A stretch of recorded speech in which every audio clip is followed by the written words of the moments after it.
ये कहानी है कर्ट की, जिसे उसकी पार्टी से ये कहकर निकाल दिया जाता है कि तुम तो एक नंबर के निकम्मे हो, तुम्हें कुछ नहीं आता। पर दोस्तों असल बात तो ये थी कि कर्ट के पास ट्रिपल एस रैंक की एबिलिटीज हैं, जिनके बारे में कोई नहीं जानता, यहाँ तक कि कर्ट खुद भी नहीं जानता। तो आइए देखते हैं कि कर्ट अनजाने में ही अपनी ताकतों से क्या क्या धमाल मचाने वाला है।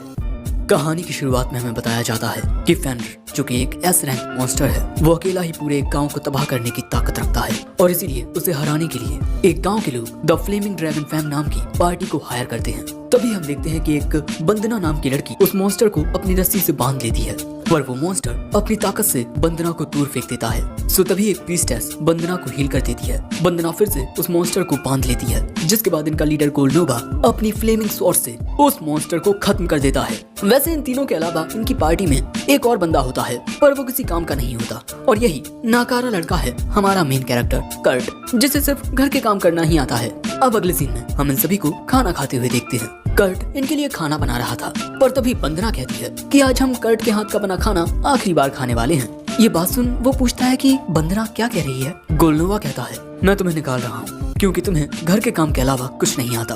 अरे तुम तो एक स्लाइम को भी नहीं हरा सकते। तभी प्रीस्टेस मार्ले कहती है, एक पार्टी में सिर्फ 4 लोग हो सकते हैं। अगर हमें अपनी पार्टी को और भी ताकतवर बनाना है, तब हमें तुम्हें निकाल कर किसी मेज को भर्ती करना होगा। और जब कर्ट इन्हें समझाने की कोशिश करता है, तब गोल्डनोवा उसके पेट में लात मार देता है, जो देख ये दोनों लड़कियां हंसती हैं। और इसी तरह कर्ट को पार्टी से निकाल दिया जाता है और अब कर्ट का असल सफर शुरू होता है। अब कर्ट के पास बहुत कम पैसे बचे थे, इसीलिए वो काम ढूंढने के लिए एक वर्क स्टेशन आता है, पर उसके अंदर आते ही एक लड़की वहाँ उसका स्वागत करती है। कर्ट बताता है कि वो यहाँ काम ढूंढने आया है। जो बात सुन कृष्ण नाम की ये लड़की कर्ट से उसकी इन्फॉर्मेशन लेने लगती है। हमें पता चलता है कि कर्ट 15 साल का है और वो शीन माउंटेन्स के हिस्ट ब्लिस से आया है। पर दोस्तों कृष्ण ने इस गांव के बारे में पहले कभी नहीं सुना था, जिसके बाद कर्ट बताता है कि वो कल तक double S rank party the flaming dragon fang में झाड़ू पोछा किया करता था। जो सुन कृष्ण कहती है कि तुम्हें काम आराम से मिल जाएगा, क्योंकि तुम एक डबल एस रैंक पार्टी में काम कर चुके हो। बस अब ये देखना बाकी है कि तुम्हारे पास क्या काबिलियत है। दोस्तों इस दुनिया में भगवान सभी को किसी न किसी ताकत के साथ पैदा करते हैं, और जितनी बड़ी आपकी काबिलियत होगी उसी के आधार पर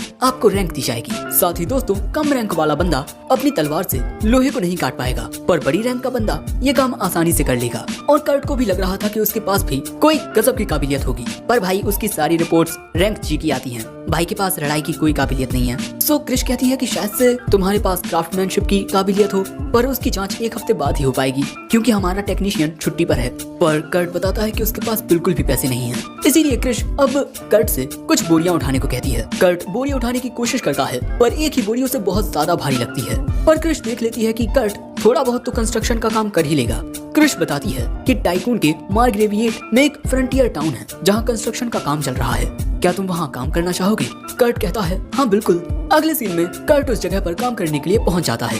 अब कर्ट को देख ये बंदा कहता है, देखो बच्चे, मैं तुमसे सिर्फ एक बार ही ये कहूँगा, तुम्हें सीमेंट को वहाँ दीवारों पर लगाना है। कर्ट मन में सोचता है कि क्या उसे सीमेंट को माना के साथ इन्फ्यूज करना होगा, जिससे सीमेंट की ताकत और बढ़ जाएगी। पर ये महाशय वहाँ से ये कहकर चले जाते हैं कि मैं 3 घंटे बाद तुम्हारा काम चेक करने के लिए आऊंगा, तब तक पूरी शिद्दत के साथ काम करो।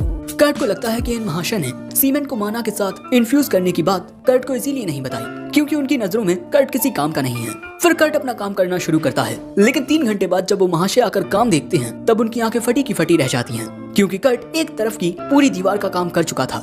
इस लड़के ने बस 3 घंटे में ही आधी दीवार का काम कर लिया।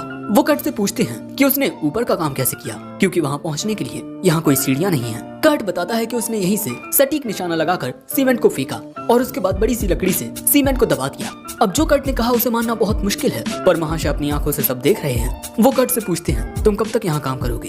कर्ट बताता है कि 1 हफ्ते, जिसके बाद ये महाशय आज के काम के लिए कर्ट को उसके पैसे दे देते हैं। कर्ट यहाँ काफी खुश होता है, क्योंकि उसे यहाँ अपनी मेहनत का फल मिला।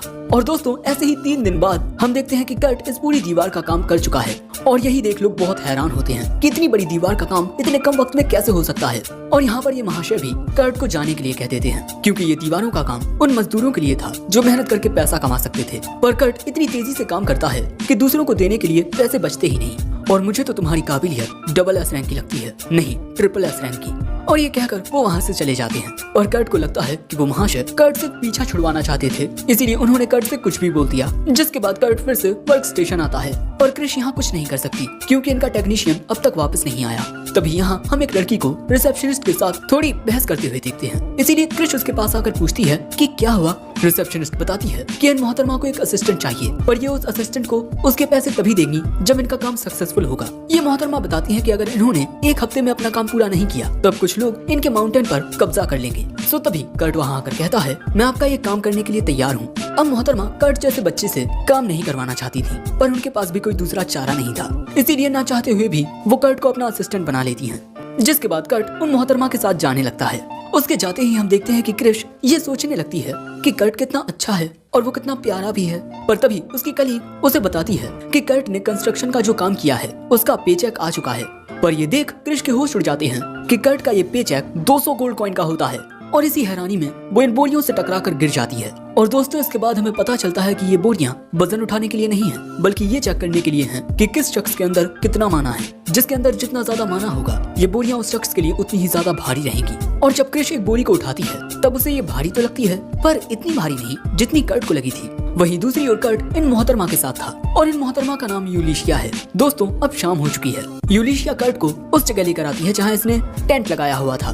पर यहाँ जैसे ही कर्ट को पता चलता है कि उसे एक ही टेंट में यूलिशिया के साथ सोना पड़ेगा, तब वो कहता है कि वो यूलिशिया जैसी खूबसूरत लड़की के साथ नहीं सो सकता। खूबसूरत शब्द सुन यूलिशिया शर्मा सी जाती है। कर्ट बताता है कि वो दुनिया भर में कई जगहों पर घूम चुका है, पर अब तक उसने कहीं भी यूलिशिया जितनी खूबसूरत लड़की नहीं देखी। यूलिशिया बताती है कि वो 10 साल की उम्र से एडवेंचरिंग कर रही है, इसीलिए उसे नहीं लगता कि वो जरा सी भी प्यारी है। जिसके बाद वो कर्ट को खाने के लिए कुछ देती है। कर्ट कहता है कि बहुत लंबे वक्त से उसके लिए किसी ने खाना नहीं बनाया और इसीलिए वो बहुत खुश है क्योंकि यूलिशिया ने उसे खाना दिया। और इसके बाद ये दोनों एक साथ खाना खाने लगते हैं। हमें पता चलता है कि गोल्डनोवा और बाकी के पार्टी मेंबर्स ने कर्ट के साथ कभी भी बैठकर खाना नहीं खाया। अब इसके बाद हम देखते हैं कि ये दोनों एक ही टेंट में सो रहे थे, पर कर्ट को तो नींद ही नहीं आ रही थी। पर वो देखता है कि यूलिशिया तो मस्त आराम से सो रही है। इस तरह यूलिशिया को देख कर्ट जैसे तैसे खुद को संभालता है और उसके बाद टेंट से बाहर निकल जाता है। और फिर हमें पता चलता है कि यूलिशिया जानबूझकर इस तरह से सो रही है क्योंकि वो ये चेक करना चाहती थी कि कर्ट भरोसे के लायक है या नहीं। और अब उसे यकीन हो गया है कि कर्ट वाकई काफी प्यारा है। फिर सुबह होती है और यूलिशिया देखती है कि रात में कर्ट बाहर ही सो गया। और तभी यूलिशिया नोटिस करती है कि उसकी शर्ट में एक टूटा हुआ बटन था जो कि अब लगा हुआ है। फिर जैसे ही कर्ट की आंख खुलती है यूलिशिया उससे पूछती है कि क्या उसने इस शर्ट को सिला है। कर्ट बताता है हाँ। इसके लिए यूलिशिया उसे थैंक्स कहती है और फिर वो कहती है कि चलो काम करना शुरू करते हैं क्योंकि हमें एक हफ्ते के अंदर 10 गोल्ड कॉइन कमाने हैं। दोस्तों ये दोनों माइनिंग करने वाले हैं, पर कर्ट को यहाँ पता चलता है कि माइनिंग के लिए यूलिशिया ने कोई भी सही जगह नहीं ढूंढी है और कहीं पर भी खुदाई करने से उन्हें कीमती पत्थर नहीं मिलने वाले। इसलिए अब कर्ट माइनिंग के लिए सही जगह ढूंढने लगता है। और यहाँ यूलिशिया ये देख हैरान हो जाती है कि कर्ट एक पत्थर में से कीमती क्रिस्टल निकाल लेता है और बस फिर कुछ ही देर में वो बहुत सारे क्रिस्टल कलेक्ट कर लेता है। यूलिशिया पूछती है क्या अब हम इन्हें बेचने वाले हैं। कर्ट बताता है कि नहीं, ये बहुत छोटे हैं इसीलिए इनकी ज्यादा कीमत नहीं मिलेगी, इसलिए पहले हम इन्हें मैजिक क्रिस्टल्स में तब्दील करेंगे। यूलिशिया यहाँ कहती है कि पूरे किंगडम में ऐसे 10 से भी कम लोग हैं जो नॉर्मल क्रिस्टल्स को मैजिक क्रिस्टल्स में तब्दील कर सकें, पर कर्ट ये काम चुटकी बजाते ही कर देता है।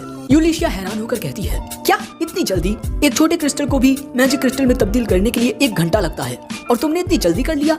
और ये बात सुन कर्ट को लगता है कि माहिर क्राफ्टमैन जिनके अंदर ज्यादा माना होता है वो 1 घंटे तक लगातार अपने माना का यूज कर सकते हैं। मतलब समझ रहे हो, कर्ट खुद को बहुत मामूली समझता है। अब शाम के वक्त यूलिशिया उन मैजिक क्रिस्टल्स को बेचने के लिए जाने वाली है, पर कर्ट यही रुकेगा।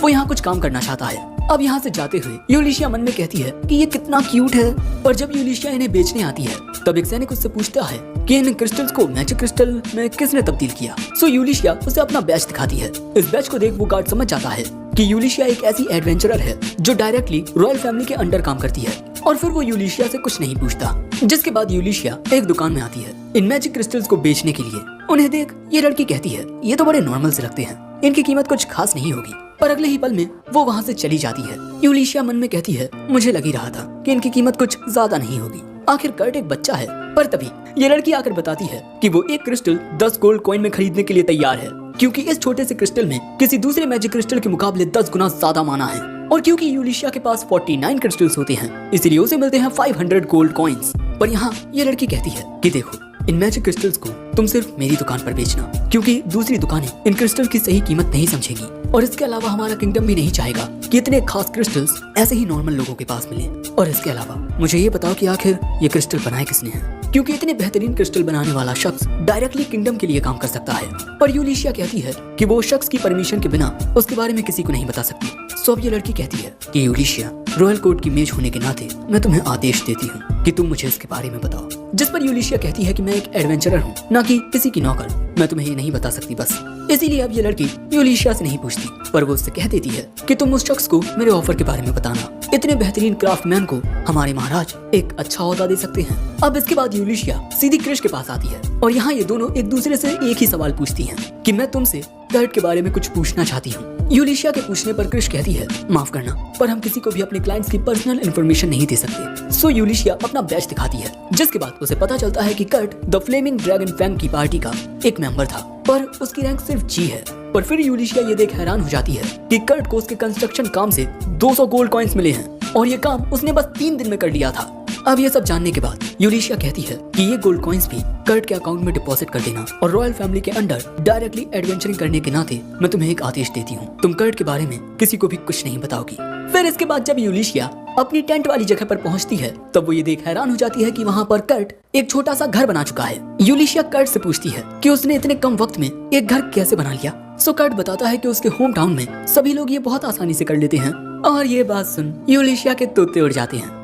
एपिसोड 2 की शुरुआत में हम कर्ट की पार्टी को देखते हैं, जो एक बहुत ही बड़े मॉन्स्टर का सामना कर रहे थे, लेकिन उसके सामने ये सभी कमजोर पड़ रहे थे। गोल्डनोवा अपनी फायर स्वॉर्ड का यूज नहीं कर पा रहा था, वही मार्लिफिस में भी इतनी ताकत नहीं होती कि वो सभी को हील कर सके, और इन्होंने जिस नए बंदे को अपनी पार्टी में रखा था वो भी इनकी कोई मदद नहीं कर पा रहा था। और यही सब देख वंदना मन में कहती है, शायद से अब ये पार्टी खत्म होने वाली है। वहीं अगले सीन में कर्ट को यूलिशिया के जरिए पता चलता है कि उसे royal magic technology research lab में डायरेक्टर बनने का न्योता आया है। ये सब जान कर्ट यूलिशिया से कहता है, मुझे तो लगता है कि वो तुम्हें उल्लू बना रही है। पर यूलिशिया कहती है, वैसे इस ऑफर के बारे में तुम क्या कहना चाहोगे? कर्ट कहता है कि ऑफर तो काफी अच्छा है, पर मैं ये नहीं करना चाहता, क्योंकि दोस्तों कहीं ना कहीं कर्ट अपनी पुरानी पार्टी में वापस जाना चाहता था, और इसके अलावा वो यहीं यूलिशिया के साथ काम करके भी खुश है। वैसे उन मैजिक क्रिस्टल्स को बेचकर तुम्हें थोड़े बहुत पैसे मिले या नहीं? यूलिशिया बताती है कि उन क्रिस्टल्स को बेचकर जो पैसे मिले उनमें से मैंने एक गोल्ड कॉइन ले लिया, बाकी के पैसे तुम्हारे अकाउंट में ट्रांसफर करवा दिए, क्योंकि उन क्रिस्टल्स को बनाने वाले तुम थे। लेकिन अगर हम एक साथ इसी तरह से मेहनत करते रहे तो मैं जल्द ही अपना पूरा टैक्स भर पाऊंगी।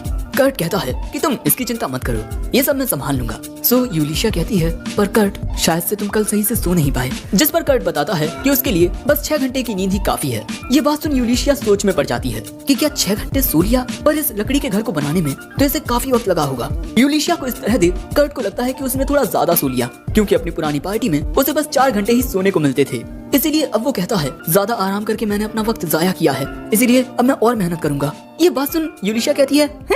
अब अगले सीन में ये दोनों माइनिंग करने आते हैं। कर्ट कहता है कि इस जगह के आसपास ही क्रिस्टल्स की कोई माइन होगी, पर 50 मीटर से ज्यादा गहराई तक मत खोदना, ओके?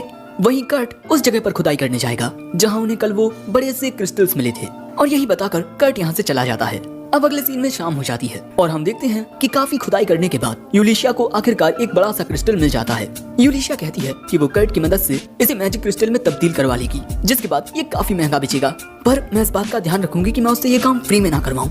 अब इसके बाद यूलिशिया कर्ट के पास ये सोचते हुए जाने लगती है कि कर्ट इस वक्त क्या कर रहा होगा, और यहाँ आकर वो देखती है कि कर्ट ने एक पहाड़ में एक खदान बना ली है माइनिंग की। जिसके बाद यूलिशिया उस खदान के अंदर आती है। वो देखती है कि ये खदान अंदर ही अंदर काफी चमक रही है, और भाई ये जगह ना काफी बड़ी होती है, और उसे समझ नहीं आता कि कर्ट ने इतने कम वक्त में इतनी बड़ी जगह की खुदाई कैसे कर ली। तभी कर्ट वहाँ आकर कहता है, ओह तो तुम यहाँ आ गई यूलिशिया?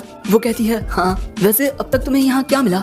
कर्ट कहता है, कुछ खास नहीं, बस कुछ मामूली से पत्थर। और इसके बाद कर्ट इन बेकार क्रिस्टल्स को अलग बॉक्स में डालने लगता है, पर उन क्रिस्टल्स को देख यूलिशिया कहती है, ये तो काफी प्यारे पत्थर हैं। जिस पर कर्ट कहता है कि यहाँ पर ऐसे काफी सारे पत्थर हैं, ये सारे मिथरल बेकार हैं। लेकिन मिथरल शब्द सुनकर ही यूलिशिया के तोते उड़ जाते हैं। हमें पता चलता है कि कर्ट के गांव में मिथरल की इतनी ज्यादा खेती होती है कि ये लोग मिथरल को फेंक देते हैं। पर यूलिशिया हैरान होकर मन में कहती है, क्या? पर मिथरल तो सोने और चांदी से भी ज्यादा कीमती होता है और ये उसे फेंक देते हैं। दोस्तों मिथरल एक ऐसी कीमती धातु होती है जो पूरी दुनिया में बहुत कीमती है, और कर्ट को इसकी कीमत का अंदाजा नहीं है। जिसके बाद यूलिशिया को पता चलता है कि कर्ट यहाँ पर ओरिकैल्कम धातु को खोजने के लिए आया है।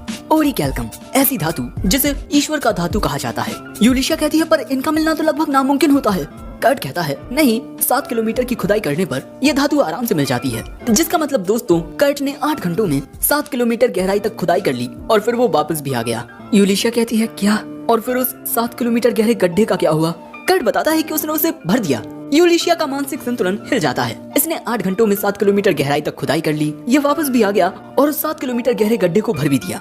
और दोस्तों यहाँ पर कर्ट ने काफी गहरी गुफा बना दी है। कर्ट पूछता है कि क्या उसे इस गुफा को भर देना चाहिए। यूलिशिया कहती है नहीं, रहने दो। जिसके बाद हमें पता चलता है कि कर्ट ने पहाड़ के नीचे से जो गुफा बना दी है उससे सामाइला टाउन और लॉर्ड टाइकोन के टाउन के बीच एक रास्ता बन गया है और इस रास्ते से होकर जो भी मर्चेंट गुजरेगा उसे यूलिशिया को पैसे देने होंगे। अब इसके 2 दिन बाद हम कर्ट को सामाइला टाउन में देखते हैं। पर दोस्तों यहाँ कर्ट की मुलाकात बंदना से होती है। कर्ट उससे पूछता है तुम यहाँ क्या कर रही हो और क्या गोलनोवा भी यहाँ है? तो यहाँ बंदना उसे बताती है कि अब वो फ्लेमिंग ड्रैगन फैंग का हिस्सा नहीं रही। जिसके बाद हमें कुछ वक्त पहले का एक रेस्टोरेंट का सीन दिखाया जाता है जहाँ गोलनोवा को यहाँ का खाना जरा भी अच्छा नहीं लग रहा था, इसीलिए वो अपना बिल पे किए बिना ही यहाँ से जाने लगता है। जिसके बाद बंदना उसके पास आकर उससे कहती है क्यों, क्या हुआ, तुम्हें उस पॉपुलर रेस्टोरेंट का खाना पसंद नहीं आया? जिस पर वो कहता है बंदना, कर्ट ने हमारे लिए जो स्मोक्ड मीट तैयार करके रखा था वो अभी भी तुम्हारे पास है ना? बंदना कहती है कि तुम उसे पूरा खा चुके हो। जो बात सुन गोलनोवा कहता है तो कर्ट के पास जाओ और उसे कहो कि वो मेरे लिए खाना बनाए, और अगर वो तुम्हारी बात ना माने तब तुम जानती हो तुम्हें क्या करना है। अगले ही पल में बंदना गोलनोवा से टेलीपोर्टेशन क्रिस्टल चुरा कर कहती है कर्ट तक पहुंचने के लिए मुझे इसकी जरूरत होगी। अब इसके बाद बंदना यहाँ से जाने लगती है। तभी उसके बगल से काफी सारे गार्ड्स गुजरते हैं। उन्हें देख बंदना कहती है गोलनोवा ने रेस्टोरेंट में जो तोड़फोड़ की है उसके लिए उसे अरेस्ट किया जाएगा। अगर मौका मिला तो मैं जेल में तुमसे मिलने आऊंगी लीडर। और दोस्तों इन सब के बाद बंदना यहाँ आ गई कर्ट के पास, पर यहाँ वो कर्ट से झूठ बोल रही है कि उसे भी पार्टी से निकाल दिया गया है। अब कर्ट यहाँ कहता है कि क्या तुम्हें भी निकाल दिया? तो मेरा तो फ्लेमिंग ड्रैगन फैंग में वापस लौटने का कोई चांस ही नहीं है। पर दोस्तों कर्ट किसी नई पार्टी को ज्वाइन इसीलिए नहीं कर रहा क्योंकि गोलनोवा ने उसके लिए बहुत कुछ किया है। यह सुन बंदना कहती है वैसे कर्ट क्या इस वक्त तुम्हें काम की जरूरत है? क्योंकि मैं किसी को जानती हूँ जैसे उसके काम में किसी असिस्टेंट की जरूरत है, तो क्या तुम वो काम करना चाहोगे? साथ ही बंदना उसे ये भी बताती है कि पूरे रॉयल कैपिटल में सिर्फ 15 एटेलियर मास्टर्स हैं और उन्हीं में से एक को तुम मदद करने वाले हो और मुझे पूरा यकीन है तुम उनके बहुत काम आओगे। बंदना की बात सुन कर्ट मदद के लिए तैयार हो जाता है। जिसके बाद कर्ट बंदना से उस जगह का मैप लेकर यहाँ से चला जाता है। पर दोस्तों बंदना के चेहरे का एक्सप्रेशन देख हम समझ पाते हैं कि उसके इरादे नेक नहीं हैं। जिसके बाद हमें बताया जाता है कि एटेलियर्स ऐसी वर्कशॉप होती हैं जिनमें मैजिक स्वॉर्ड्स, मेडिसिन और मैजिक डिवाइसेस जैसी चीजें मिलती हैं और एक एटेलियर वर्कशॉप के हेड को एटेलियर मास्टर कहते हैं और इनका ओहदा किसी विस्काउंट के जितना ही होता है। और आज कर्ट ऐसे ही एक एटेलियर मास्टर के पास असिस्टेंट का काम करने जा रहा है। वो उस जगह पर पहुंचकर घंटी बजाता है और एक प्यारी सी लड़की वो दरवाजा खोलती है। उसे देख कर्ट कहता है क्या आप ही एटेलियर मास्टर हो? वो बताती है कि नहीं, वो तो उनकी असिस्टेंट है मिशेल लालाकोटा। और जैसे ही मिशेल को पता चलता है कि कर्ट यहाँ उनकी मदद के लिए आया है वो काफी खुश हो जाती है और फिर कर्ट को अंदर लेकर जाने लगती है। अंदर आते ही कर्ट को बहुत भयानक बदबू आती है और हमें पता चलता है कि कर्ट को यहाँ पर साफ सफाई के काम के लिए ही बुलाया गया है। भाई इन लोगों ने 3 हफ्तों से अपने किचन की सफाई नहीं की। कर्ट कहता है कि वो यहाँ सब कुछ साफ कर देगा।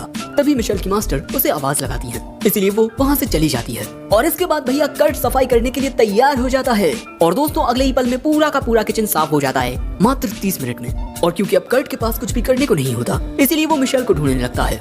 थोड़ा दूर आने पर उसे एक कमरा दिखता है। वो दरवाजा खोल देखता है कि कोई है तो नहीं, पर दोस्तों यहाँ पर तो एक प्यारी सी लड़की कपड़े बदल रही थी। कर्ट इन मोहतरमा को बताता है कि उसका नाम कर्ट है और वो यहाँ काम करने आया है। सो ये मोहतरमा कर्ट को बताती है कि लेडी ऑफेलिया, अरे एटेलियर मास्टर, वो इस वक्त बेसमेंट में गई हैं कुछ काम करने के लिए। पर अचानक ही कर्ट को इन मोहतरमा के पेट पर एक कर्ज का निशान दिखाई देता है। कर्ट पूछता है कि क्या वो इस कर्ज को देख सकता है।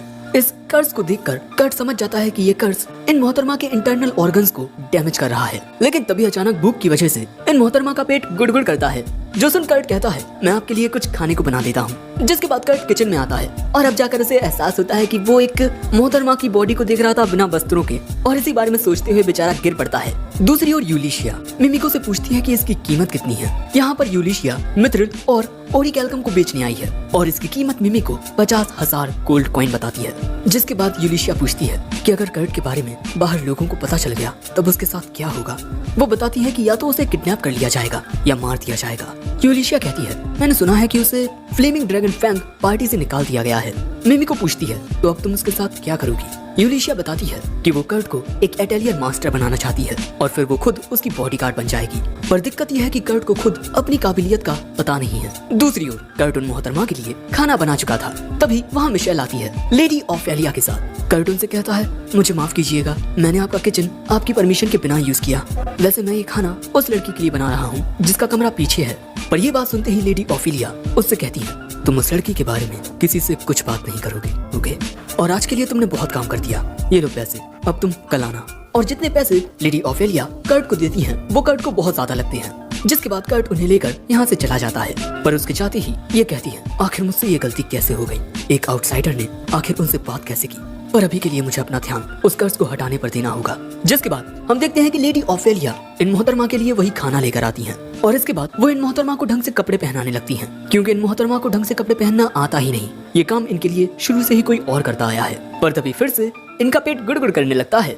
लेडी ऑफेलिया कहती हैं, मैं इसे चेक कर लेती हूँ, फिर आप इसे खा लीजिए। जिस पर ये कहती है, चेक मत कीजिए, मेरा दिल कहता है कि वो एक बहुत अच्छा लड़का था और मैं नहीं जानती कि मेरे ऊपर इस कर्ज को किसने लगाया, इसीलिए वो अब तक हर किसी पर शक करती आई है। पर आज उसकी अंतरात्मा कह रही है कि उसे उस लड़के पर भरोसा करना चाहिए। और अब लेडी ऑफेलिया भी यहाँ कुछ नहीं कहती और ये मोहतरमा उस खाने को खाने के लिए बैठ जाती हैं। इस खाने की खुशबू बहुत अच्छी थी और फिर ये इसे खाती है। इसका स्वाद भी बहुत अच्छा था, पर अगले ही पल में इससे बहुत ज्यादा दर्द होने लगता है। जो देख लेडी ऑफेलिया कहती है, उस लड़के ने इसमें जहर मिलाया होगा, आखिर मैं इतनी लापरवाह कैसे हो सकती हूँ? पर अगले ही पल में वो लड़की खड़ी होने लगती है। लेडी ऑफेलिया पूछती हैं, आप ठीक तो है ना? पर अगले ही पल में ये मोहतरमा बिल्कुल ठीक हो जाती हैं और इसके बाद लेडी ऑफेलिया के होश उड़ जाते हैं, क्योंकि इन मोहतरमा के ऊपर लगा कर्ज मिट चुका था। लेडी ऑफेलिया कहती है कि आखिर ऐसा कैसे हो सकता है? दूसरी ओर हम एक शख्स को देखते हैं जो कह रहा था, मुझे समझ नहीं आ रहा कि आखिर वो कर्ज कैसे हट गया, उसे हटाना तो नामुमकिन था। पर उसके सामने बैठा शख्स कहता है, मैंने बहुत इंतजार कर लिया, पर अब राजकुमारी को मरना होगा। जिसके बाद हम देखते हैं कि लेडी ऑफेलिया मिमिको से मिलने आती हैं। मिमिको कहती है, ये मेरी दोस्त यूलिशिया है, ये भरोसेमंद है, आप इसके सामने बात कर सकती हैं। सो अब ये कहती है, मैं हूँ एटेलियर मास्टर ऑफेलिया। और इसके बाद जैसे ही ये मोहतरमा अपना चेहरा दिखाती है, यूलिशिया और मिमिको इनके सामने झुक जाती हैं और हमें पता चलता है कि ये मोहतरमा रॉयल कैपिटल की तीसरी राजकुमारी है, लेडी लीजेलॉट। और यहाँ इन दोनों को जानने को मिलता है कि राजकुमारी के ऊपर एक कर्ज लगा था, कोई उन्हें मारना चाहता है, क्योंकि लेडी लीजेलॉट महाराज और ईस्ट एम्पायर गुरुमाकू की राजकुमारी प्रिंसेस फ्रैंकोस की इकलौती औलाद है। यानी कि ये दो राज्यों के बीच शांति का प्रतीक है और कोई शख्स इन्हें मारकर इस शांति को तबाही में बदलना चाहता है। अब प्रिंसेस को सही सलामत देख मिमिको उनके गले लग जाती है और इसके बाद हमें पता चलता है कि ये यहाँ पर पता लगाने आई हैं कि इन पर वो कर्ज लगाने वाला शख्स कौन था। पर यहाँ मिमिको पूछती है कि वो एक बहुत ही ताकतवर कर्ज था, आखिर उसे हटाया किसने? प्रिंसेस कहती है कि उस प्यारे लड़के का नाम है कर्ट। और ये बात सुन यूलिशिया और मिमिको के होश उड़ जाते हैं और यहीं ये एपिसोड एंड होता है। एपिसोड 3 की शुरुआत में यूलिशिया को जानने को मिलता है कि कर्ट ने जो पोरिज बनाया था उसे खाकर ही प्रिंसेस लीजेलॉट का जो कर्ज था वो खत्म हो गया। तभी मिमिको कहती है कि प्रिंसेस पर जो कर्ज लगाया गया उसके लिए 3 लोगों पर शक किया जा रहा है। पहला है Tristan Menolf, bishop of the fallen church. दूसरा है Senova Ristcast, royal expeditionary forces का फर्स्ट जनरल। और तीसरी है आइसेडोरा आर्कमामा, महाराज की तीसरी पत्नी। तभी प्रिंसेस कहती है, ये काम जरूर से महाराज की तीसरी पत्नी या ट्रिस्टन के द्वारा कराया गया होगा, क्योंकि सेनोवा को मेरे महल में आने की इजाजत नहीं है। जिस पर यूलिशिया कहती है कि नहीं, हो सकता है कि ये काम उसने अपने कनेक्शंस के जरिए कराया हो। मिस ऑफेलिया कहती है, ये फैसला करना मुश्किल है कि आखिर दोषी कौन है, इसलिए हमें एक जाल बिछाना होगा।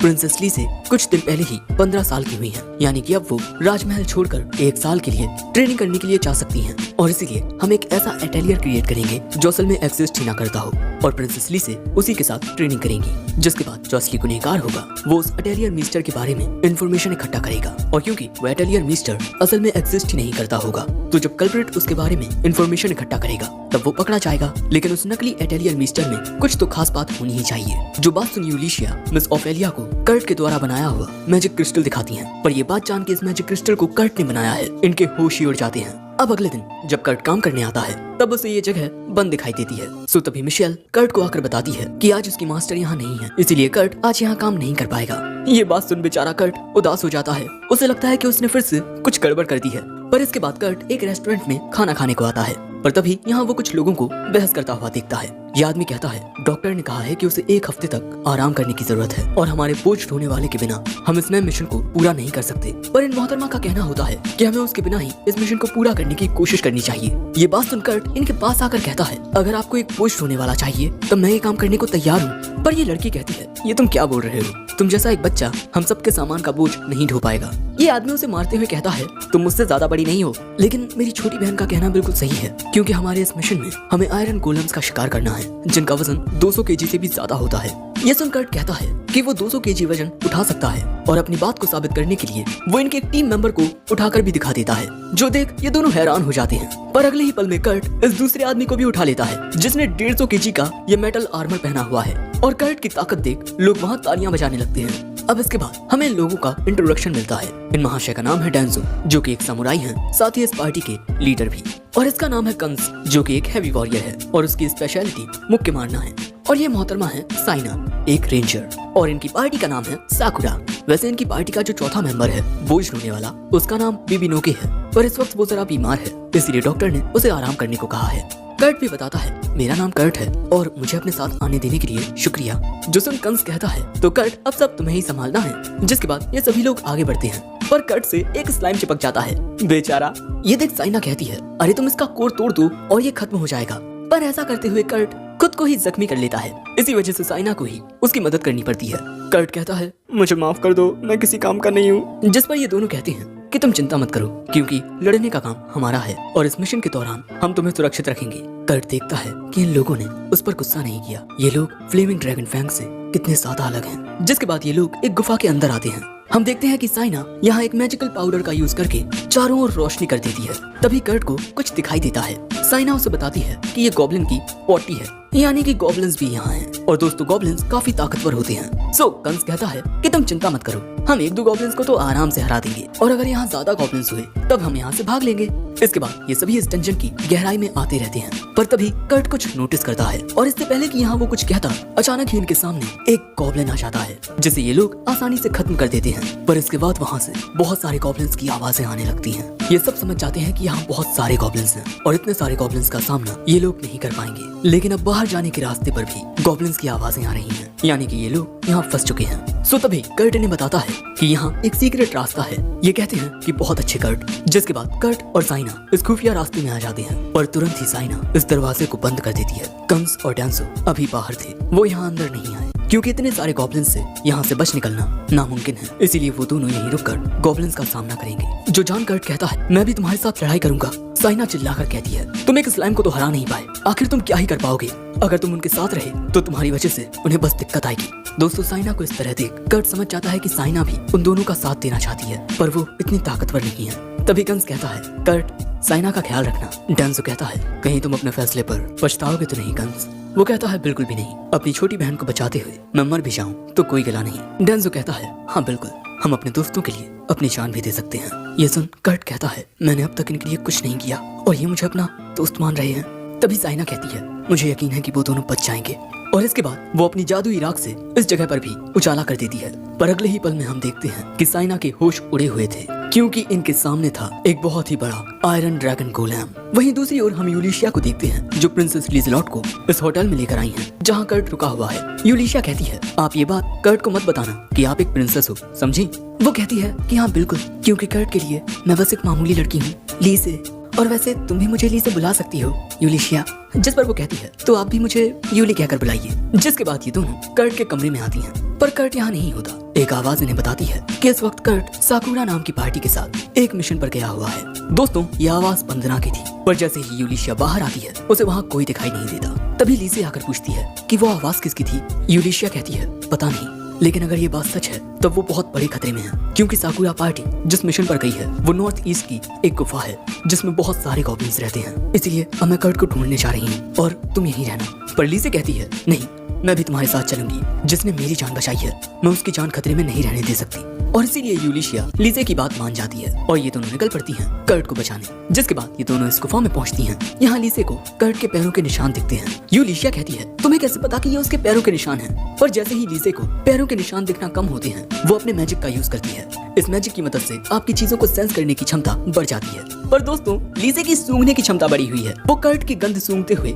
आगे बढ़ रही है। यूलिशिया सोचती है कि इसे कर्ट की गंध कैसे पता, कहीं ये दोनों। अब यूलिशिया ये सोच रही थी, तभी लीजे बताती है कि सामने से लड़ाई की आवाज आ रही है। ये जान यूलिशिया कहती है, लीजे मैं आगे जाकर देखती हूँ। तभी लीजे अपने मैजिक से यूलिशिया की फिजिकल पावर को बूस्ट कर देती है। दूसरी ओर इतने सारे गॉब्लिन्स का सामना करते हुए कंस और डेंजो काफी जख्मी हो चुके हैं। पर तभी यूलिशिया वहाँ आकर एक ही बार में कई सारे गॉब्लिन्स को खत्म कर देती है। और वहीं यहाँ साइना और कर्ट के सामने कई सारे आयरन ड्रैगन गोलेम्स थे। ये देख साइना कहती है, मुझे माफ कर दो कर्ट, मुझे इस मिशन को करने की जिद करनी ही नहीं चाहिए थी। मेरी वजह से अब तुम भी मारे जाओगे, क्योंकि ये ड्रैगन गोलेम्स इनके सामने से गुजरने वाले हर एक शख्स को खत्म कर देते हैं। पर कर्ट उससे कहता है, तुम चिंता मत करो साइना, हम यहाँ से बचकर निकलेंगे। और इसके बाद वो इन आयरन ड्रैगन गोलेम्स से लड़ने के लिए जाने लगता है। साइना को लगता है कि कर्ट यहाँ मरने के लिए जा रहा है। पर तभी हम देखते हैं कि कर्ट एक गोलेम के हमले से बचकर उस पर हमला करता है और उसके स्किल्स को तोड़ने लगता है। और धीरे धीरे वो इन गोलेम्स के स्किल्स को पूरा तोड़ देता है, जो देख साइना के होश उड़े हुए थे कि कर्ट ये सब कैसे कर रहा है। और इसी तरह कर्ट इन गोलेम्स को खत्म कर देता है और साइना को बताता है कि वो पहले भी कई बार आयरन ड्रैगन गोलेम्स की माइनिंग कर चुका है। तभी उस जगह पर यूलिशिया आ जाती है और पूछती है कि यहाँ पर क्या हुआ। साइना उसे बताती है कि कर्ट ने एक छोटे से खंजर से इन ड्रैगन गोलेम्स को खत्म कर दिया। जिसके बाद यूलिशिया सीधा कर्ट के पास आती है। तुम ठीक तो हो ना कर्ट? वो बताता है कि वो बिल्कुल ठीक है। पर यूलिशिया हमें तुम्हारी मदद चाहिए, डेंजो और कंस बहुत सारे गॉब्लिन्स का सामना अकेले कर रहे हैं। यूलिशिया बताती है कि वो पहले ही सभी गोलेम्स को खत्म कर चुकी है और अब वो दोनों सही सलामत हैं। पर तभी यूलिशिया को एक कहानी याद आती है, जिसमें एक जी रैंक का आदमी एक हंसिये से ही एक ब्रियर ड्रैगन का सामना करने लगा था, सिर्फ अपनी फसल को बचाने के लिए, और उसने उस ड्रैगन को हरा भी दिया। पर तभी लीजे वहाँ आकर कहती है कि कर्ट आप कितने अमेजिंग हो, जिससे यूलिशिया को गुस्सा आ रहा होता है। अब अगले सीन में हम इन सबको एक साथ देखते हैं। कंस यहाँ बताता है, हमें बिल्कुल भी अंदाजा नहीं था कि इस गुफा में इतने सारे गॉब्लिन्स होंगे। वैसे हम सबकी जान बचाने के लिए आपका तहे दिल से शुक्रिया यूलिशिया। पर यूलिशिया कर्ट से कहती है कि जल्द ही एक नया अटेलियर बनाया जाने वाला है और मैं उसकी पर्सनल हेड एडवेंचरर रहूंगी। क्या तुम भी वहाँ मेरे साथ काम करना चाहोगे? पर कर्ट कहता है कि इस वक्त वो साकुरा पार्टी के साथ है। सो कंस और डेंजो कहते हैं कि इस बारे में मत सोचो और इस ऑफर को एक्सेप्ट कर लो। यूलिशिया कहती है, क्योंकि ये एक नया अटेलियर है तो इसमें हमें और भी लोगों की जरूरत पड़ेगी, क्या तुम सब भी हमें ज्वाइन करना चाहोगे? और इसके लिए वो सभी मान जाते हैं। जिसके बाद यूलिशिया कर्ट से आकर कहती है कि टाउन में वापस जाने पर उसे अपना एप्टीट्यूड टेस्ट कराना चाहिए। कर्ट कहता है हाँ वो ऐसा जरूर कराएगा। अब अगले सीन में जब कर्ट वहाँ आता है तब वहाँ उसे रॉयल कोर्ट मेज मिमी को दिखती है और यही कर्ट का एप्टीट्यूड टेस्ट लेगी। मिमी को कहती है, मैं यहाँ मिस ऑफेलिया के कहने पर आई हूँ, उन्होंने आपको रिकमेंड किया है, साथ ही मैंने तुम्हारा मैजिक क्रिस्टल भी देखा। अब इसके बाद रात के वक्त हम देखते हैं कि ये सभी सेलिब्रेट कर रहे थे। कर्ट यहाँ बहुत ज्यादा खुश था। दूसरी ओर यूलिशिया मिमिको से पूछती है कि कर्ट का रिजल्ट क्या आया। मिमिको बताती है कि उसने कर्ट को ये बताया है कि वो कुकिंग, माइनिंग, क्लीनिंग और बाकी की चीजों में बी और सी रैंक पर है। पर असल में जब मिमिको ने कर्ट का एप्टीट्यूड टेस्ट देखा, उसकी सारी एबिलिटीज ट्रिपल एस रैंक की हैं। यहाँ तक कि कर्ट की मैजिकल पावर भी मिमिको से ज्यादा है। और दोस्तों अब इसीलिए कर्ट इनका सीक्रेट अटेलियर मिस्टर बनेगा, ताकि ये लोग उस गुनहगार को ढूंढ पाएं जिसने प्रिंसेस लीज़लॉट पर कर्ज लगाया था। पर दोस्तों हम देखते हैं कि ना चाहते हुए भी क्रिश्चियन की सारी बातें सुन लेती है। सो ये दोनों चिल्लाकर कहने लगती हैं कि कर्ट का एप्टीट्यूड ट्रिपल एस रैंक का है और अगर किसी को ये बात पता चल गई तब तो ये बहुत ही खतरनाक होगा। क्रिश चिल्लाकर कहती है कि मैंने कुछ नहीं सुना। एपिसोड 4 की शुरुआत में हम कर्ट को देखते हैं जो बहुत ज्यादा खुश था, क्योंकि आज वो पहली बार एक हाई स्पीड कैरेज में बैठा है और ये सभी इस वक्त जिस टाउन में जा रहे हैं वहाँ पर कोई टेलीपोर्टेशन स्टोन नहीं है, इसीलिए इन सबको कैरेज से होकर जाना पड़ रहा है। ये सभी इस वक्त फ्रंटियर टाउन की ओर जा रहे हैं, जो कि डीमंस लैंड के पास एक मिलिट्री बेस है और इन सब का जो एक नया अटेलियर है वो एक क्रूशियल सिटी में है। पर इन सभी में इतनी काबिलियत है कि ये सभी उस जगह पर सब कुछ सही कर सकते हैं। पर ये सारी बातें सुनते हुए साइना मन में कहती है, मेरे भाई और डेंजो इनका साथ दे रहे हैं। तभी कंस पूछता है कि ये नया अटेलियर मिस्टर आखिर है कौन? यूलिशिया कहती है कि वो काफी सम्मानीय शख्स है। पर दोस्तों साइना को लगता है कि बाकी सब उसे, उसके भाई और डेंजो को किसी जाल में फंसा रहे हैं। जिसके बाद हम देखते हैं कि ये सभी फ्रंटियर टाउन के पास पहुंच जाते हैं। पर यहाँ आते ही कर्ट थोड़ा मायूस हो जाता है, क्योंकि यहाँ पर वो पहले दीवारों को रिपेयर करने का काम कर चुका है, लेकिन उसे 3 दिन में ही काम से निकाल दिया गया। लेकिन कर्ट के जाने के बाद से अब तक ये दीवारें कुछ खास रिपेयर नहीं हो पाई हैं। और इसके बाद ये लोग उस जगह पर पहुंच जाते हैं जहां इनका नया अटेलियर बेस होने वाला है, एक बहुत बड़ा खाली सा मैदान, और यहाँ पर ये काम चल रहा है। इस काम के पूरा होने तक इन सभी को बस होटल में जाकर इंतजार करना है। यूलिशिया कर्ट से कहती है, क्या तुम अटेलियर बनाने का काम अकेले कर सकते हो कर्ट? कर्ट कहता है कि वो एक दिन में एक लकड़ी का घर तो बना सकता है, पर इतनी बड़ी बिल्डिंग एक दिन में वो नहीं बना पाएगा, पर मैं ये काम 3 दिन में कर सकता हूँ। यूलिशिया कहती है तुम्हें जितना टाइम चाहिए ले लो और इस एटेलियर को अपने अनुसार बनाओ। सो कर्ट यूलिशिया को एक आइटम्स की लिस्ट देता है जिसकी कर्ट को जरूरत पड़ेगी और ये सब देख साइना मन में कहती है आखिर ये कैसी लिस्ट है। यूलिशिया भी ये नोटिस कर लेती है कि साइना को कुछ शक हो रहा है, इसीलिए वो कहती है अब हम सभी को होटल चलना चाहिए ताकि हम कर्ट के काम के बीच में ना आए। यानी कि दोस्तों अब कर्ट यहाँ अकेला काम करेगा, वहीं बाकी सब होटल में जाकर आराम करेंगे। ये यूलिशिया मैं से गालियां देना चाहता हूँ पर क्या करूँ, कुछ कह नहीं सकता। अब होटल में आकर यूलिशिया इन सभी से कहती है कि वो इनसे कुछ बात करना चाहती है। साइना कहती है अब तुम जरा इन्हें जल्दी बताओगी कि उस गेम में कुछ आयरन ड्रैगन गोलाम्स थे जिन्हें कर्ट ने हराया, वो भी सिर्फ एक छोटे से खंजर से। हमें सच सच बताओ कि आखिर कर्ट है कौन और तुम दोनों कौन हो। यूलिशिया बताती है कि वो एक ऐसी एडवेंचरर है जो डायरेक्टली रॉयल फैमिली के अंडर काम करती है और ये मोहतरमा है लिजेलॉट होमुरस, इस किंगडम की तीसरी राजकुमारी। जो सुन इनके होश उड़ जाते हैं। लीजे बताती है कि कुछ कारणों से वो अपनी आइडेंटिटी को छुपाए हुए हैं। साइना पूछती है तो फिर कर्ट कौन है। यूलिशिया कहती है हम नहीं जानते कि कर्ट असल में कौन है, हम सिर्फ इतना जानते हैं कि कर्ट की कॉम्बैट स्किल जी रैंक की है पर उसके बाकी के एप्टीट्यूड ट्रिपल एस रैंक के हैं। कंस कहता है ये तो वही लेजेंडरी रैंक है जिस पर लोगों को ये तक यकीन नहीं कि ये एग्जिस्ट भी करती है। यूलिशिया कहती है पर कर्ट इस बारे में नहीं जानता और हम उससे ये बात छुपा रहे हैं। हमने उसे इतना बताया है कि वो बी रैंक का है और मैं आप सबको बता दूं कि हमारा वो नया एटेलियर मिस्टर खुद कर्ट है। साइना पूछती है कि आखिर तुम इस तरह से उसे धोखा क्यों दे रही हो। मैं ये पूछते हुए 2 गालियां भी देता। यूलिशिया कहती है कि अगर हम उसे सच भी बता दें तब भी वो हम पर यकीन नहीं करेगा और अगर किसी गलत आदमी को कर्ट की काबिलियत के बारे में पता चल गया तब वो कर्ट से गलत काम करवा सकता है। साइना कहती है कि इस वक्त तुम उसका इस्तेमाल कर रही हो। भैया डेंजो हमें इनके साथ काम नहीं करना चाहिए और यहाँ से चले जाना चाहिए। पर कंस अपनी बहन को शांत करता है और इसके बाद लीसे बताती है कि कर्ट के हाथों का बना पॉरिज खाकर उसका कर्ज भी टूट गया। यूलिशिया बताती है कि कोई लीसे की जान लेना चाहता है और इसी वजह से हम इस टाउन में एक एटेलियर बना रहे हैं क्योंकि हम नहीं जानते कि वो शख्स कौन है जो लीसे की जान के पीछे पड़ा है। पर कर्ट इसके बारे में कुछ नहीं जानता और उसे तो ये तक पता नहीं था कि लीसे एक राजकुमारी है, पर फिर भी उसने लीसे की जान बचाई और बदले में कुछ नहीं मांगा। यूलिशिया कहती है कि कर्ट दिल का बहुत अच्छा है और इसीलिए मैं उसे प्रोटेक्ट करना चाहती हूँ। लीसे भी कहती है एक राजकुमारी के तौर पर नहीं बल्कि कर्ट की एक दोस्त के तौर पर मैं आपसे विनती करती हूँ कि आप हमारा साथ दें और कर्ट से ये बात छुपाए रखें। ये सुन डेंजो कहता है हम आपका साथ देने के लिए तैयार हैं, सिर्फ इसीलिए नहीं कि आपने हमसे पूछा है बल्कि इसीलिए भी कि कर्ट हमारा दोस्त है और एक समुराई होने के नाते मैं कर्ट के अलावा आप दोनों की हिफाजत करने की भी कसम खाता हूँ। साइना कहती है हमें कर्ट से मिले ज्यादा दिन नहीं हुए हैं और हम उसके बारे में कुछ नहीं जानते। यूलिशिया कहती है मैं तुम्हारी बात समझ सकती हूँ, पर साइना कहती है नाटक मत करो कि तुम मुझे समझती हो। पर वो कहती है मैं तुम्हें समझती हूँ क्योंकि मुझे भी कर्ट से मिले बस 6 दिन ही हुए हैं। और ये बात सुन साइना वहाँ से ये कहकर चली जाती है कि उसे इस बारे में सोचने के लिए थोड़ा वक्त चाहिए। अब बाहर आकर साइना इसी बारे में सोच रही थी कि कर्ट को सच्चाई का पता होना चाहिए और जब वो कर्ट के पास आती है तो ये देख हैरान हो जाती है कि कर्ट ने इतने कम वक्त में कितना सारा काम कर लिया है, जिसके बाद उसे पता चलता है कि कर्ट ने ये सारा काम अकेले ही किया है। वो मन में कहती है बेचारा इसे लगता है कि ये बी रैंक पर है, जिसके बाद वो कहती है कि कर्ट तुम कमाल के हो। सो कर्ट कहता है कि नहीं ऐसा नहीं है, उसके होम टाउन में हर कोई ऐसा कर लेता है। सो अब साइना पूछती है कर्ट क्या तुम्हें इस बात का बुरा नहीं लग रहा कि सारा काम तुम अकेले पर थोप दिया गया है। पर कर्ट कहता है कि नहीं मैं तो काफी खुश हूँ क्योंकि अपनी पुरानी पार्टी में सभी मुझे यूजलेस कहते थे और इसी वजह से उन्होंने मुझे लात मार कर निकाल दिया, लेकिन इस वक्त मैं बहुत खुश हूँ क्योंकि मैं इसी के काम आ पा रहा हूँ। ये सुन साइना को याद आता है कि यूलिशिया ने क्या कहा था, कर्ट दिल का बहुत अच्छा है।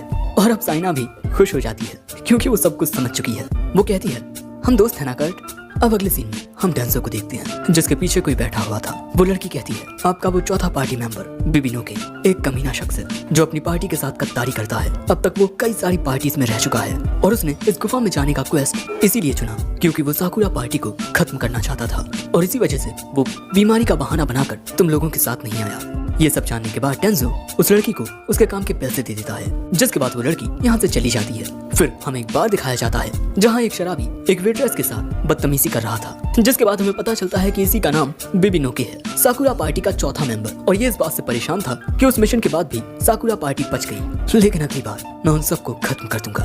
और मैंने तो ये तक सुना है कि वो एक नए एटेलियर में शामिल हो गए हैं जो थर्ड प्रिंसेस से जुड़ा हुआ है, लेकिन अगले ही पल में वो देखता है कि उसके पीछे डेंजो है और वो उसे देखकर वहाँ से भागने लगता है। भागते हुए वो सोचता है कि आखिर उसे पता कैसे चला, पर अगले ही पल में वो कुछ धागों में बिधकर गिर जाता है और हम देखते हैं कि डेंजो उसी के पीछे आ रहा था। डेंजो कहता है मुझे पहले ही समझ जाना चाहिए था कि दाल में कुछ तो काला है, आखिर तुम अचानक ही बीमार कैसे पड़ गए। बिबिनोके कहता है मुझे माफ कर दो, हम दोस्त थे, तुम्हें याद है ना। और अगले ही पल में डेंजो अपनी तलवार उसकी गर्दन पर रख देता है और कहता है, मैं तुम्हें अपना दोस्त नहीं मानता और अगर तुम कभी भी मेरे दोस्तों के पास भी आए तब तुम्हारा हश्र बहुत बुरा होगा। ये कहकर डेंजो वहाँ से चला जाता है और हम देखते हैं कि डेंजो को जिस लड़की ने सारी जानकारी दी थी वो वंदना है और वो छुपकर सब कुछ देख रही थी। वो देखती है कि कुछ लोग आकर बेबीनोको को यहाँ से ले जाते हैं। वो कहती है कि अरे ये तो उस फैंडम के लोग थे जो the third ranking royal court मेज मिमिको के अंडर आते हैं। तभी वंदना के पास एक कौवा चिट्ठी लेकर आता है। ये चिट्ठी मार्लेफिस की थी। दोस्तों, फ्लेमिंग ड्रैगन फैंग पूरी तरह से खत्म हो चुकी है और हमें ये जानने को भी मिलता है कि वंदना का कोई मास्टर है जिसके कहने पर वो ये सब कुछ कर रही थी और अब वो जाने वाली है कर्ट के होम टाउन में। दूसरी ओर एक जगह पर हम मार्लेफिस को देखते हैं जो भारी भारी सांसें ले रही थी और फिर अगले दिन हम देखते हैं कि कर्ट पूरा का पूरा एटेलियर बनाकर तैयार कर चुका है। साथ ही दोस्तों, यहाँ पर कुछ फलों के भी पेड़ लगे हैं जिन पर फल भी लगे थे। तभी बहुत ज्यादा खुश होते हुए लीसे कहती है कि ये मेरा और सर कर्ट का लव नेस्ट है। तभी कर्ट इनके पास आता है। वो कहता है, माफ करना, मैं तुम लोगों का अच्छे से स्वागत नहीं कर सका। यूलिशिया कहती है, कोई बात नहीं, चलो अब अंदर चलते हैं। अब इन सबको अंदर लाकर कर्ट इन्हें सबसे पहले एंट्रेंस दिखाता है और इसके बाद इस मेंशन की वाटर पाइपलाइन दिखाता है। यूलिशिया पूछती है कि उसने ये वाटर टैंक कैसे बनाए। कर्ट बताता है कि उसने सैफायर का यूज करके मैजिक क्रिस्टल क्रिएट किया और ऐसे ही वो ये जो बातें बता रहा था वो मेरे साथ साथ साइना और उसके भाई को समझ नहीं आती। जिसके बाद वो उन सबको उनके कमरे दिखाता है। दोस्तों, कर्ट ने ये बेड्स भी बनाए हैं ग्रिफिन फीदर का इस्तेमाल करके और इसके बाद कर्ट इन सबको एटेलियर मिस्टर का कमरा दिखाता है और वो यूलिशिया से पूछता भी है कि एटेलियर मिस्टर यहाँ पर कब आएंगे। यूलिशिया कहती है कि वो बहुत बिजी रहते हैं इसीलिए वो थोड़े दिन बाद आएंगे। वैसे तुम्हारा कमरा कहाँ है कर्ट?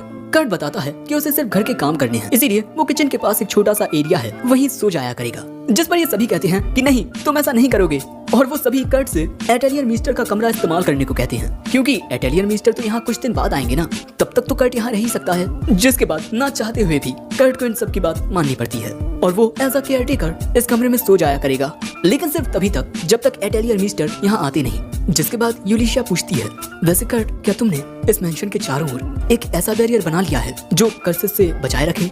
कर्ट बताता है कि उसके लिए ये कर पाना थोड़ा मुश्किल है और ये जानने के बाद अब यूलिशिया को इस मेंशन के चारों ओर मिमिको द्वारा दिए गए वो टेलिस्मान लगाने पड़ते हैं जो कर्सेस से इन्हें बचाए रखें। और जब वो एक टेलिस्मान लीसे के कमरे के बाहर लगा रही थी तभी लीसे बाहर आकर कहती है, तो सर कर्ट, आप यहाँ आ ही गए, मैं आपका इंतजार कर रही थी।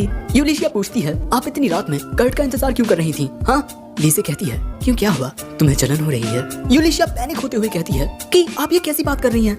आखिर मुझे जलन क्यों होने लगी? और इसके अलावा कर्ट ऐसी चीजें जरा भी नहीं समझता, इसलिए उसके साथ आप जरा सही से रहिए। अब अगले दिन हम कर्ट को खाना बनाते हुए देखते हैं पर तभी एक क्यूट सा एप्रन पहनकर वहाँ लीसे आ जाती है। यूलिशिया कहती है कि तुमने ये क्या पहना हुआ है? कर्ट कहता है, मुझे भी ये थोड़ा अजीब लगा पर मिस लीसे ने बताया कि उनके घर में ये सब पहनना आम बात है।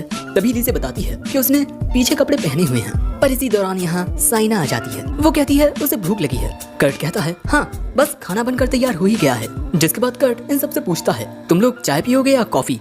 लगता है कि कर्ट के पास पतंजलि दंत कांति भी होगा। और यही देख यूलिशिया मन में कहती है, ये कितना वाइफ मटेरियल है, मैं इसे अभी अपनी पत्नी बनाना चाहती हूँ। और इसके बाद खाना खाते हुए सभी को कर्ट के हाथ का बना खाना बहुत अच्छा लगता है। पर दोस्तों, तभी यूलिशिया देखती है कि यहाँ कर्ट नहीं होता।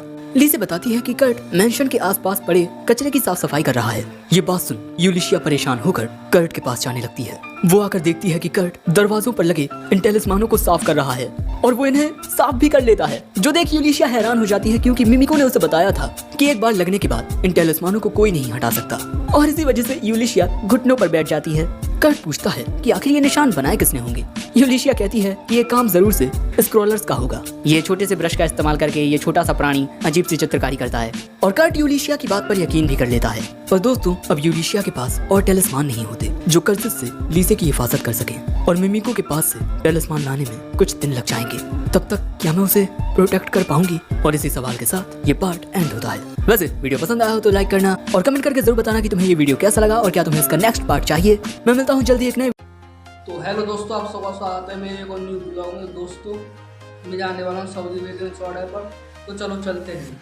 I'm walking alone, the streets are empty.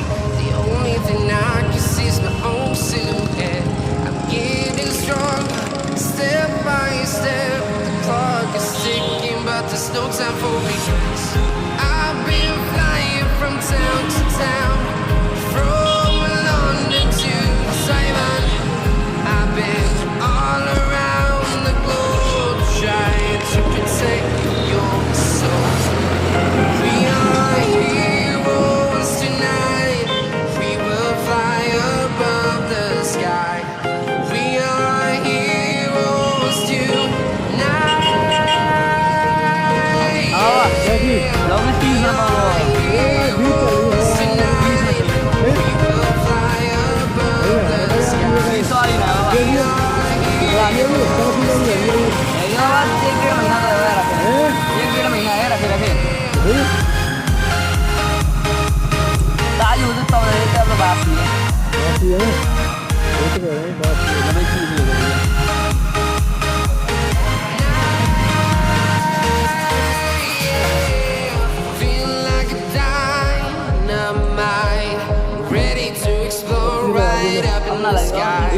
यार सब बढ़िया बात है And don't show any fear. I've been flying from town to town, from London to Taiwan. I've been all around the globe trying to protect your soul.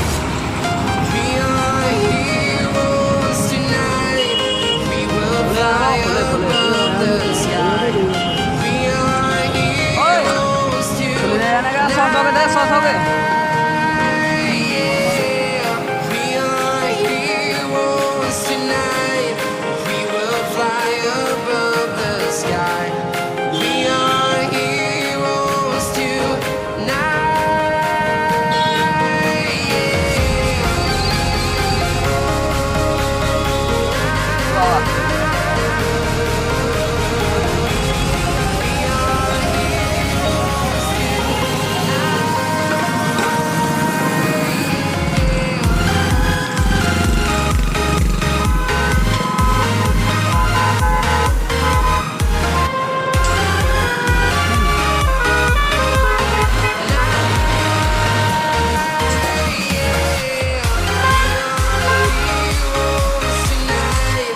We will fly above the sky.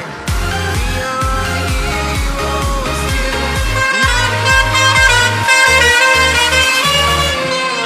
I've been flying from town to town, from London to Taiwan. I've been all around the globe trying to protect your soul. Eyes in the sky, gazing far into the night. I raise my hand to the fire, but it's no use, 'cause you can't stop it from shining through. It's true, baby, let the light shine through. If you believe it's true, baby, won't you let the light shine through? For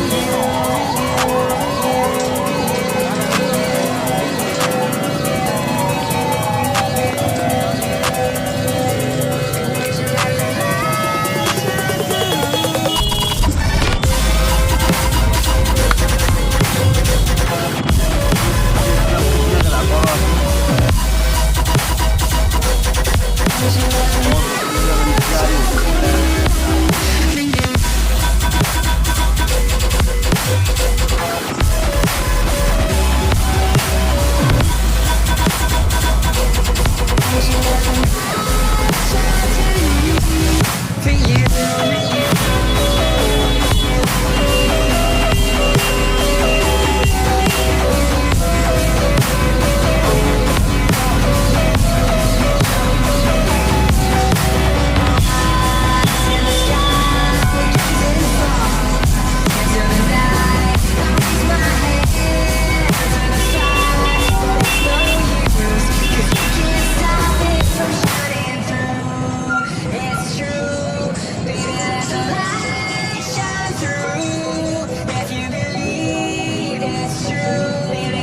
आधे kilo बैंगन भी जाऊंगा। आधी kilo बैगन ले लेना, ले ले। ये काल है यार, घर है कभी कभी कर रहे हैं। Hold me close till I यार हवा को कसम ले, दाग चावल ले, दाग चावल। out of sight. I don't wanna waste what's left. The storms we chase are leading us, and love is यार all आज we'll खाने ever के साथ जो आ रही है trust. बहुत मजा आएगा। No, I don't wanna waste what's left. And we'll go through the wastelands, through the highways, till my shadow turns to sun rays. क्या बात हो? We'll go राम क्या बात हो? through the राम है खेल में? through the highways. अब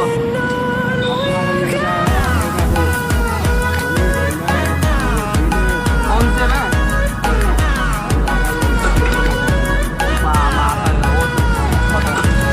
सबसे पहले मेरा शिवम है यार। ये सवाल ना था वो वहाँ पे।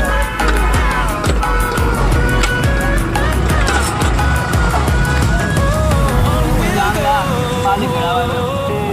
अब जो तो बस रहा था, दो मंजिल को लगता है। Along the way, melodies we haven't played. No, I don't want no rest.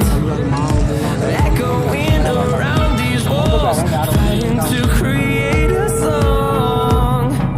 I don't wanna miss a beat.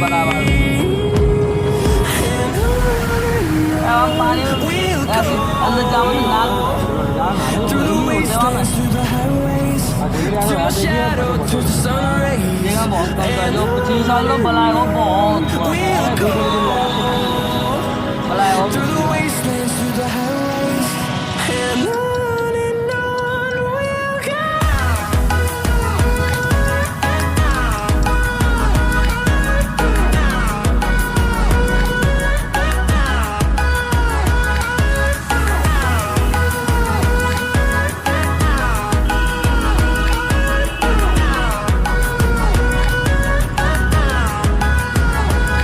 And we'll grow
जो है 50 का 250 ग्राम।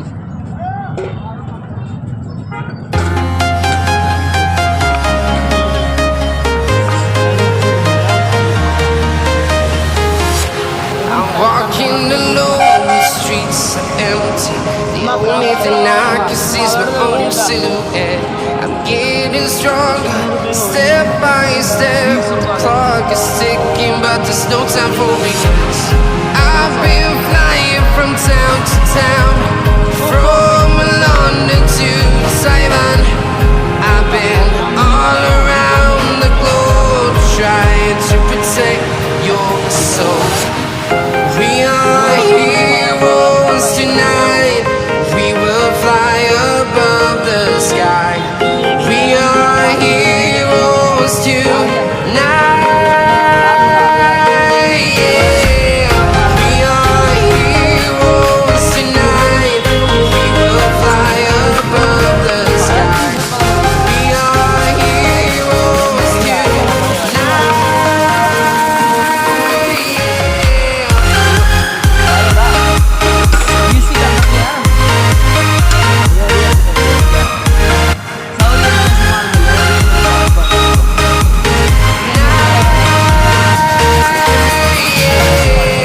Feel like a dynamite, ready to explore right up in the sky.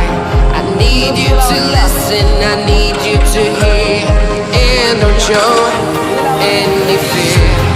I've been flying from town to town, from London to Taiwan.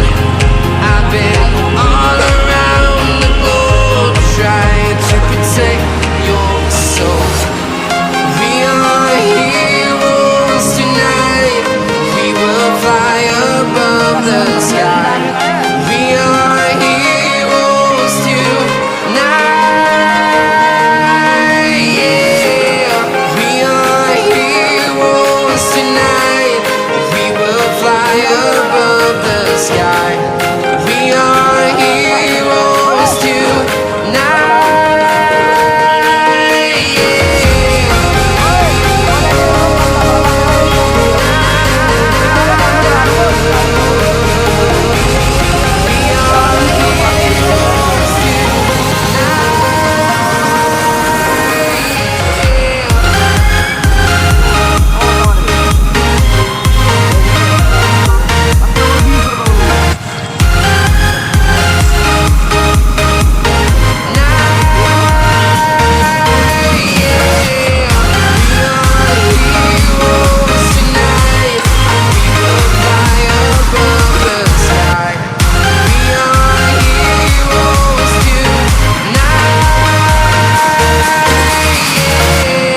I've been flying from town to town, from London to Taiwan.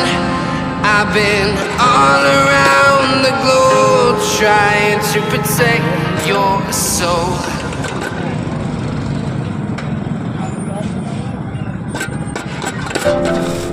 और दो भैया 20 के 100 ग्राम 100 ग्राम करता हूँ।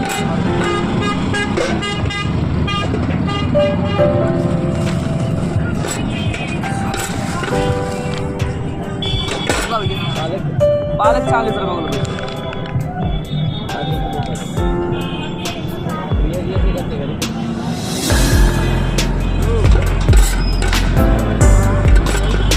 टमाटर वगैरह आना चाहिए। टमाटर 30 रुपये। बड़ा भैया मतलब भैया 20 भैया 300 रुपये की रेट आएगा, 800 रुपये की रेट है भाई। 300 की रेट डबल है क्या आज?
40 की आधी किलो उड़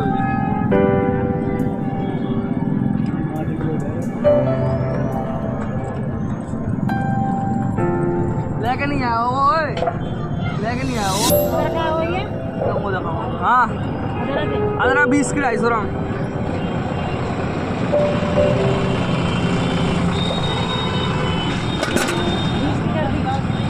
कितने करने भैया?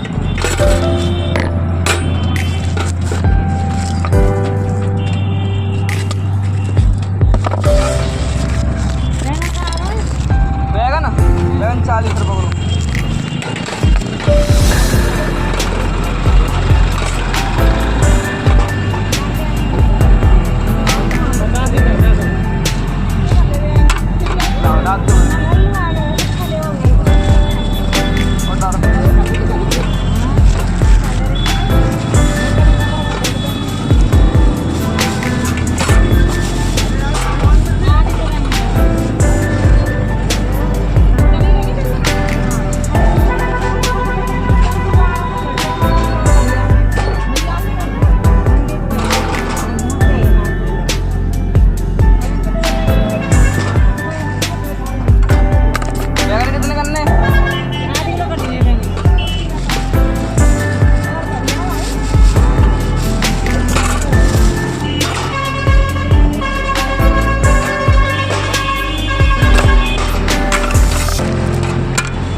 करना पड़ेगा दुकानदारी और अब तक 2-3 ग्राहक आ चुके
दोस्तों अपनी सब्जी वगैरह तो बेच के आ चुका हूँ। तो आपको ये वीडियो कैसी लगी कमेंट करके जरूर बताना।